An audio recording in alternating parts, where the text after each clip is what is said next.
سمجھتے نہیں۔ اللہ آگے فرماتا ہے اِلَّا الَّذِينَ آمَنُوا وَعَمِلُوا الصَّالِحَاتِ، مگر وہ لوگ جو ایمان لے آئے اور جنہوں نے اچھا عمل کیا۔ آپ سمجھیں کہ ہم دنیا میں آئے ہیں تو کس لیے آئے ہیں؟ ہمیں تو معلوم ہے کہ ہم مسلمان ہیں اس لیے کہ ہم ٹوپی پہنا کرتے ہیں، ہمیں معلوم ہے کہ ہم مسلمان ہیں اس لیے کہ ہم میٹ کھایا کرتے ہیں، ہمیں معلوم ہے کہ ہم مسلمان ہیں اس لیے کہ ہمارے ابا کا نام عبداللہ ہے، ہمیں معلوم ہے کہ ہم مسلمان ہیں اس لیے کہ اذان سننے کے بعد مجھے تکلیف نہیں ہوتی ہے، بلکہ کچھ لوگوں تو اذان سے بھی تکلیف ہوتی ہے، آواز زیادہ ہے، آواز کم کرائی جائے، لوگ اس طرح کی آواز بھی اٹھاتے ہیں۔ ماحول اتنا برا ہو چکا ہے، حقیقت میں آپ کو بتاؤں تو کبھی کبھی ایسا لگتا ہے کہ اگر ہمارے مصطفیٰ کا صدقہ نہ ہوتا تو کب کے یہاں آگ کی بارش ہو چکی ہوتی، لیکن یقیناً یہ مدینے والے مصطفیٰ کی دین ہے، ان کا صدقہ ہے کہ اتنے گناہوں کے باوجود ہم صحیح سلامت سانس لے رہے ہیں۔ اشارہ کافی ہے، آپ خود ہی اپنے دامن کے اوپر نظر رکھیں اور اپنے آپ کو سیدھے راہ پہ لانے کی کوشش کریں۔ ہم اپنے کاموں میں اس طرح بزی ہیں، اس طرح ویست ہیں دنیا کے لہو و لعب میں کہ ہمیں اس بات تک کا احساس نہیں ہے کہ ہمیں مرنا ہے۔ اپنے بڑوں سے تمیز کے ساتھ پیش نہ آنا، اپنے بڑوں کا ادب نہ کرنا، اپنے علماء کی قدر نہ کرنا، اپنے اماموں کی قدر نہ کرنا، یہ ساری برائی ہمارے اور آپ کے بیچ موجود ہے۔ آج کوئی بھی باپ اپنے بیٹے سے یہ نہیں پوچھتا 11 بجے اب تک تو کہاں تھا، لیکن یہ ضرور کہتا ہے کہ ظہر میں آپ نہیں تھے، کہاں گئے تھے۔ کوئی بھی دادا اپنے پوتے سے نہیں پوچھتا کہ تو کہاں اب تک رہا، کیا کھا کر آ رہا ہے، لیکن وہ ضرور پوچھتا ہے کہ قاری صاحب کہاں چلے گئے۔ دیکھیں میرے کو کوئی بتایا نہیں ہے، میں کسی کے کہنے پہ تقریر نہیں کرتا ہوں، انداز بیاں میرا بہت شوق نہیں ہے، شاید اتر جائے میرے دل میں میری کوئی بات۔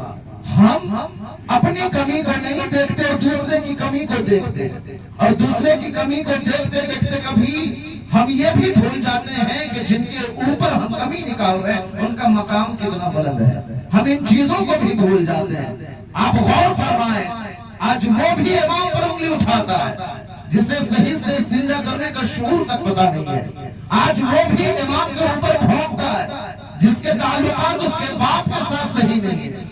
آپ دیکھیں ہم اماموں کی قدر کرنا چھوڑ دیے، جس کی وجہ سے آپ دیکھیں کہ ہمیں کس کس طرح سے بربادیوں کا سامنا کرنا پڑ رہا ہے۔ ہمارے یہاں کبھی یہ توفیق نہیں ہوتی ہے کہ کبھی ہم خاص طور پہ امام صاحب کے پاس جا کر بیٹھ کر کے ان سے بھی حال چال پوچھ لیں، لیکن جب کمی نکالنے کا موقع ملے گا تو کوئی کسر نہیں چھوڑتے ہیں۔ ہم نے کبھی پوچھا نہیں حضرت آپ کو کوئی دقت تو نہیں ہے، حضرت آپ کو کوئی پریشانی تو نہیں ہے، آپ کو کھانا صحیح مل رہا ہے کہ نہیں، آپ کو کوئی دقت ہو تو ہم سے رابطہ کیجئے، کوئی مطلب نہیں ہے۔ آج برائی میں لاکھوں پیسے خرچ کیے جا رہے ہیں۔ کل رات میں ایک جگہ پہ کچھ اس طرح کے محفل منعقد کیے گئے جس میں لاکھوں روپے اڑا دیے گئے اور اس میں سب کلمہ پڑھنے والے لوگ تھے۔ مصطفیٰ نے یہ بھی نہیں فرمایا جتنا میرے دین کو کلمہ پڑھنے والے لوگوں سے ہوا ہے اتنا نقصان تو مجھے غیروں سے بھی نہیں ہوا ہے۔ قسم خدا کی مسلمانوں ہم جا کہاں رہے ہیں، آپ کو پتا نہیں ہوئے نامور بے نشان کیسے کیسے، زمین کھا گئی آسمان کیسے کیسے۔ قسم خدا کی مسلمانوں وقت رہتے آپ اپنے آپ کو سنبھال لیجئے۔ آج ہم قبرستان جیسی پاک جگہ میں جا کر کے بھی دنیا کے لہو و لعب میں مشغول رہا کرتے ہیں، کوئی دوسرے کے پاس جا کر کے کسی اور کی چغل خوری کر رہا ہے، وہاں پہ ہم جا کر کے یہ بھی احساس کو بھول جاتے ہیں کہ ہمیں بھی ایک روز اس قبر میں آ کر کے ہمیشہ کے لیے سو جانا ہے۔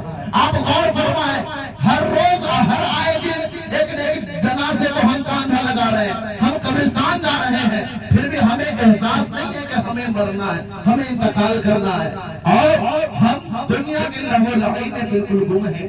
یاد رکھیے گا اگر ابھی آپ نہیں سنبھلے تو پھر ہمارے لیے ہی کہا گیا تھا کہ نہ سنبھلو گے تو مٹ جاؤ گے ہندی مسلمانوں، تمہاری داستان تک نہ ہوگی داستانوں میں۔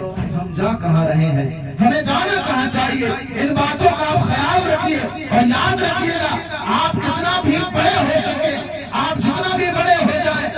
لیکن اپنے امام سے کبھی آگے نہیں بڑھ سکتے.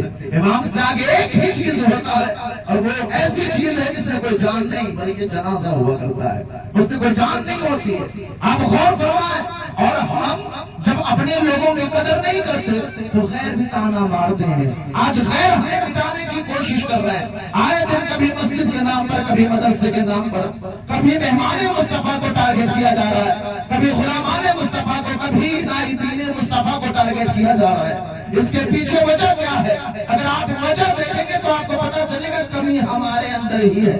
آپ غور فرمائیں دنیا کی محبت میں کس قدر غم ہے.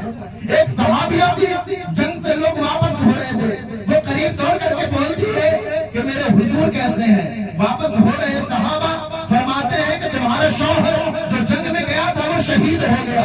وہ عورت پوچھتی ہے کہ میرے حضور کیسے ہیں. وہ پھر صحابہ عرض کرتے ہیں آپ کے جو بھائی گئے تھے جنگ میں وہ بھی شہید ہو گئے.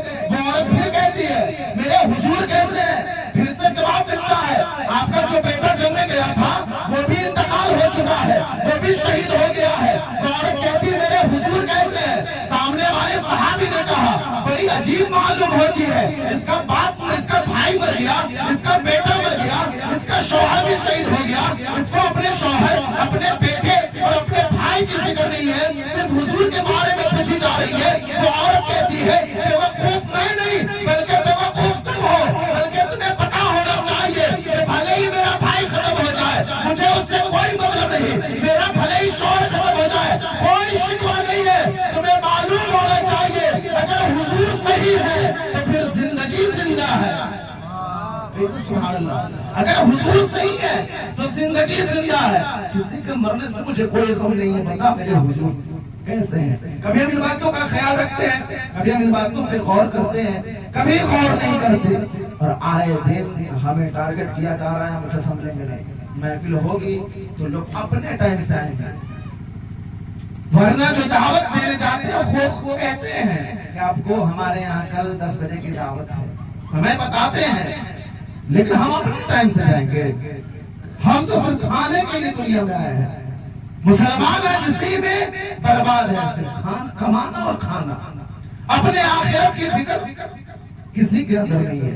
قسم خدا کی مسلمانوں اپنی زندگی کو سنبھال لو, اپنے آپ کو بدل لو, ورنہ ہم پیروں تلے تو روندے ہی جا رہے ہیں اور ہر طرف سے رسوائیوں کا سامنا تو کر ہی رہے ہیں. لیکن یاد رکھیے گا ہم آخرت میں جب پیش کیے جائیں گے تو وہاں بھی منہ دکھانے کے قابل نہیں ہوں گے. اگر آپ چاہتے ہیں کہ دنیا بھلے ہی ٹھوکر مار دے, ہمیں اس کا کوئی غم نہیں. ہمیں بس مصطفیٰ سینے سے لگا لیں, مصطفیٰ اپنا دیدار نصیب کرا دے تو اپنے تمام گناہوں کو یاد کیجئے. اور جب رات کا سناٹا چھا جائے, پورا محلہ سو رہا ہو, تو مصلی بچھا دے اور مدینے کی طرف لو لگا کے کہہ دے میں مجرم ہوں آقا مجھے ساتھ لے لو کہ رستے میں ہے جا بچا تھانے والے. میں مجرم ہوں آقا مجھے ساتھ لے لو کہ رستے میں ہے جا بجا تھانے والے. پھر اس کے بعد جب مصطفیٰ اپنے ساتھ آپ کو کر لیں گے تو دنیا والے ٹھکرا دیں, اس سے آپ کو کوئی بحث نہیں ہے, کوئی مطلب نہیں ہے. آج ہم بھلے ہی کہتے ہیں لبیک یا رسول اللہ, حاضر ہیں ہم یا رسول اللہ. کہہ دیجئے کہ مصطفیٰ کی سنت ہے داڑھی رکھنا, اس پر لوگ پیچھے ہٹتے نظر آئیں گے. کہہ دیجئے مصطفیٰ کی آنکھوں کی ٹھنڈک ہے, نماز پڑھنا, لوگ نماز پڑھنے نہیں پہنچے. خبروں بھی اتنی بڑی مسجد ہے, اتنی بڑی آبادی ہے, لیکن مشکل سے 2 صف 1.5 صف, باقی صفیں خالی ہے. اس میں صرف ہفتہ والے جو نمازی ہیں جمعہ کو آئیں گے اور مسجد بھریں گے, اور وہ بھی ہفتے میں 1 دن آ کر کے امام پر وہ بھی انگلی اٹھاتے ہیں جو ہفتے میں صرف 1 روز آتے ہیں. اس بیوقوف کو سمجھنا چاہیے تھا کہ ہم انگلی کس پر اٹھا رہے ہیں. انگلی اٹھانے سے پہلے اسے سمجھنا چاہیے کہ ہمارے امام کا مقام کیا ہے, ہمارے امام کا مرتبہ کیا ہے. ارے مرتبہ جاننا چاہتے ہو تو بس اتنا غور کر لو کہ جو مقتدی ہوتا ہے وہ کھڑا کہاں ہوتا ہے. اگر غور کرو گے تو پتا چلے گا کہ ایک مقتدی جو ہوتا ہے وہ وہاں کھڑا ہوتا ہے جہاں صحابہ کرام کھڑے ہوا کرتے تھے, اور جو ہمارا امام ہوتا ہے وہ وہاں کھڑا ہوتا ہے جہاں پر امام الانبیاء کھڑے ہوا کرتے تھے. یہ تو سبحان اللہ, سبحان اللہ. میرا وقت ختم ہو گیا, میں اپنی باتیں ختم کر رہا ہوں, لیکن یاد رکھیے گا میری ہر باتیں دل سے نکلی ہے اور اس پر عمل کرنے کی کوشش کریں. ہم عمل کریں گے تو ہی کامیاب ہوں گے, یہاں بھی اور وہاں بھی. اگر ہم دونوں جہاں میں اگر ہم چاہتے ہیں کہ ہم کامیاب ہو جائیں تو ہم اپنے آپ کو سدھار لیں. کون کیا کر رہا ہے اس سے ہمیں کوئی مطلب نہیں ہے, ہم اپنے عمل کو سدھار لیں گے, انشاءاللہ ہمارا بیڑا پار ہو جائے گا. مجھ سے بولنے میں یا سامعین سے سننے میں کسی طرح کی غلطی ہو گئی ہو تو رب کائنات اس سے درگزر فرمائے اور صحیح باتوں پہ سب سے پہلے مجھے, اس کے بعد آپ تمام سامعین کو عمل کرنے کی توفیق عطا فرمائے. اس لیے کہ 12:30 بجے ہر حال میں پروگرام ختم کر دینا ہے اور وقت کا خیال کوئی کرے نہ کرے, مگر میں دیکھ رہا ہوں الحمدللہ 1.5 سال ہو گئے خبروں میں اسٹیج کی طرف سے وقت کا خیال ضرور کیا جاتا ہے. اللہ ہم سبوں پہ اس پر ہمیشہ عمل کرنے کی توفیق عطا فرمائے.